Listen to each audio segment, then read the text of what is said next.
Let's welcome in our next voice on the show. Amish Shah is Head of India Research, Bank of America Global Research. He's in our studios to take the conversation forward. Amish, welcome back. Thank you very much for joining us here. Pleasure.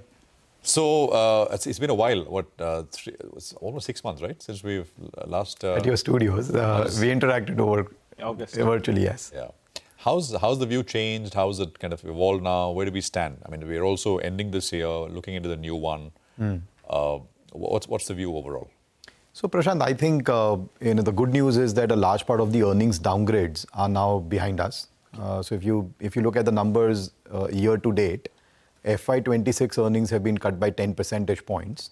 FY27 is cut by 7 percentage points. And as a result, consensus is now expecting only 8% earnings growth for Nifty for F26 and then 15%, very close to our numbers. We had a big gap earlier. That gap has meaningfully shrunk. As a matter of fact, despite the fact that second quarter earnings were positive, consensus has still cut estimates this quarter. Right, and so as a result, I think the earnings cuts are now behind, which is always a good news for the market. The other thing is that the trajectory of earnings growth is now going to improve. So you had FY25 at 5.5%. The first half has been 8.6. We think second half is going to be close to 9, and then FY27 we think will be 13. So the growth trajectory is... This is all Nifty 50. This is all Nifty 50. So the growth trajectory is actually improving. Valuation on the other side, I would argue, has still not corrected, because while it might seem that the markets have gone nowhere or slightly over the last 1 year, markets are slightly down. The problem is that, the valuations obviously in September when the markets peaked last year were high to begin with. Since then, markets have gone up by 9.6% year to date. Earnings have gone up by 9, as I was mentioning. So earnings have actually just kept pace with the market performance. Valuations have just been where they were when the markets were seeming expensive last year. So I think incrementally, the way I think about it, difficult to justify a valuation expansion, but market performance will be driven by earnings growth, which, as I was arguing, is going to be on an upward trajectory now. So that's the tricky part, Amish, isn't it? Because it's been such a polarized year, and you're right, at the index level, you'll say, okay, market has been flat. Even on the Nifty 50, you have stocks which have rallied, 40-50%, something like a Maruti or, Bajaj Finance, etc. And you have stocks that have fallen 40-50%, Tata Motors and, a couple of others. So it's been very polarized. Now, when we try and apply this valuation and earnings turnaround argument and try and find areas where there is growth, which is at, if not a reasonable, but at least not an exorbitant price, do you see such pockets somewhere at the end of this year? So we do, and I think that dichotomy is still likely to continue. So let's say when you talk about mass consumption categories like staples, footwear, apparels, etc., we think the growth is going to be a shallow recovery. Similarly, when we talk about capex, we think that the growth is going to be quite shallow recovery.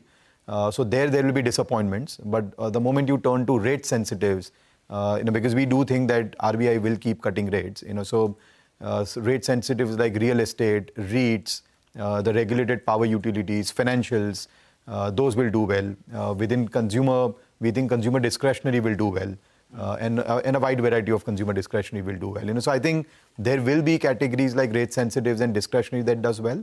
On the other hand, you will have pockets of capex and mass consumption that will be laggards. But to complete the argument, I mean, has that already been captured in the price? Like I said, rate sensitive, you're saying. Just taking an example, Bajaj Finance, it's rallied 50% this year. So if you look at the rate sensitive universe, where you see growth, do the valuations support a fresh buy? Yes. So I think by and large, financials as a pack, still is not expensive. For the last couple of years, I'm sure that, every guest who must be on your show must be arguing that financials is the only sector that screens out cheaper. Yeah. It still does. Yeah. And as a matter of fact, after 2 consecutive years of earnings downgrades, now it looks like there is an earnings upgrade cycle coming in for financials. Over and above that, the regulations for financial sector is now improving. We've seen that in the last RBI policy meeting, plus beyond that, now we are seeing the foreigners buying stake into mid-sized banks, etc. So all these regulations are also now quite supportive for the growth within the financial space. So by and large, I would argue that despite the rally, financials as a pack overall, whether you look at NBFCs or banks or SOE banks or mid-sized banks, everything still looks quite attractive to us. All right. Hi, Amish, and good to have you in the studio as always. Tell us about the recent elections. The NDA coming out trumps in Bihar. The market would be thumping the table and saying this is what we wanted. However, if you look at it closely, the kind of cash that's being doled out, now that'll put pressure on, say, a state like Bihar, that as it is, the deficit number is very, very high. And now you will have this cash that will be doled out, which will be higher than the capex. It could be restricted to, the state, which is the hope. But, you'll have more number of elections, and it could be a contagion effect. How worried are you about this? Because all this money that's being doled out will have to be recovered from somewhere else. Case in point being West Bengal. Yeah, alcohol tax is going to go up from December 1st.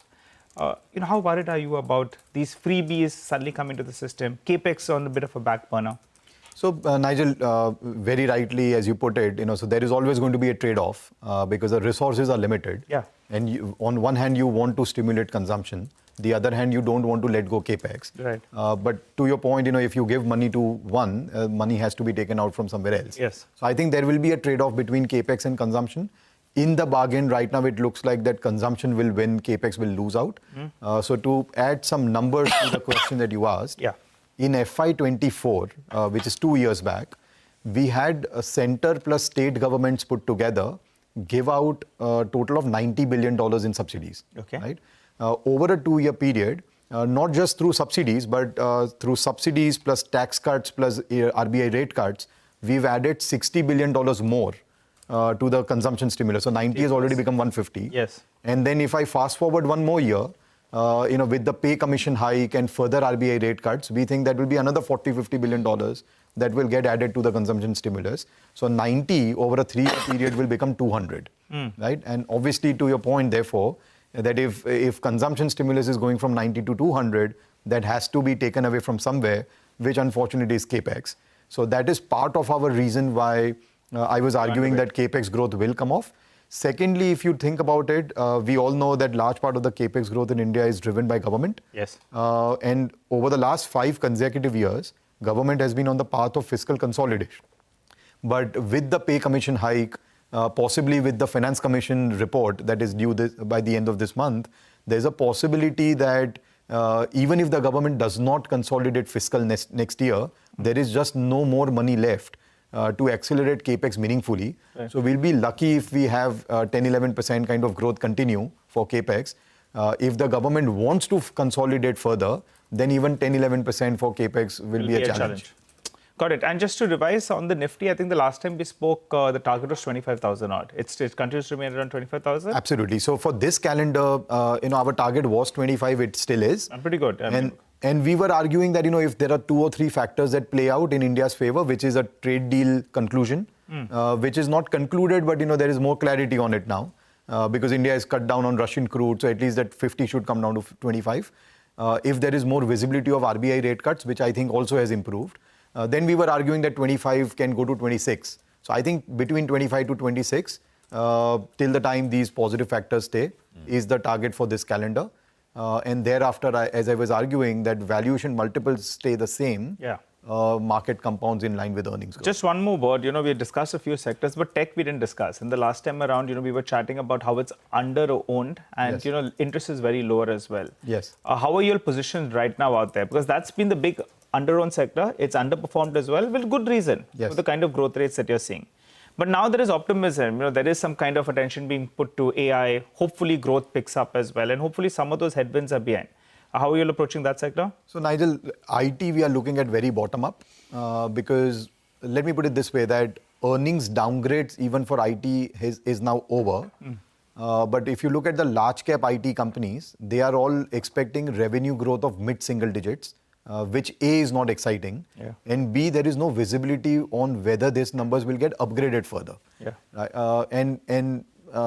In the context of 5-6% kind of revenue growth, valuations, especially with the risk of AI as a debate still out there, is not necessarily cheap. Yeah. But then there will be some companies that we like on a bottom-up basis. So IT is more nuanced bottom-up.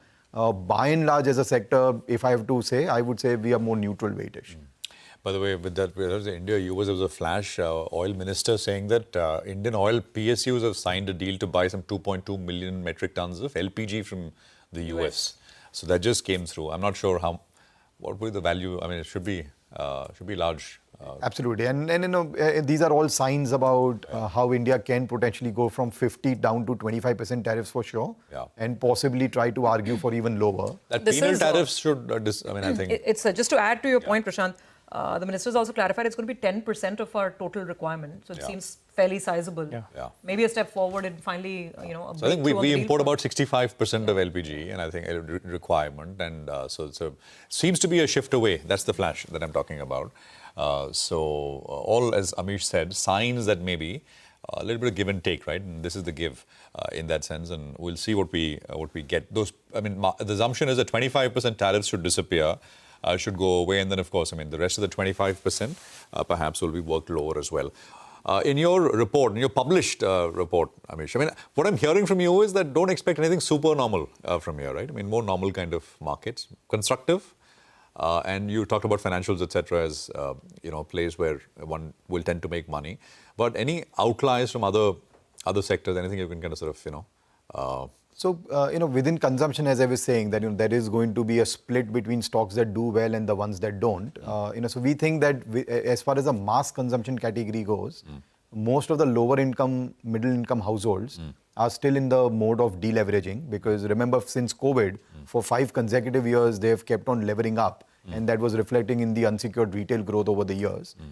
So they are now in the phase of deleveraging. So the money that we were discussing, the money that the government is putting in your pocket through tax cuts or rate cuts, etc., that goes to delever more rather than go and consume. But as far as the premium consumption categories go, there, if you're a well-off Indian, whether you invested in equities or gold or property, you've made money, and therefore they were consuming, they will continue to consume. So therefore, we think within consumption categories like travel and tourism, alcoholic beverages, jewelry, four-wheelers. So the more alcoholic beverage, so the more discretionary categories or premium consumption categories does well. At the same breath, things like staples, footwear, apparels, so the more mass consumption categories, there you will see growth, but it will be a very shallow recovery, because a large part of the money available in your pocket is going to delever rather than consume. Amish, we'll leave it there. Good conversation as always. Thanks very much for dropping by to our studios. Appreciate it. Thank you very much. Thank you.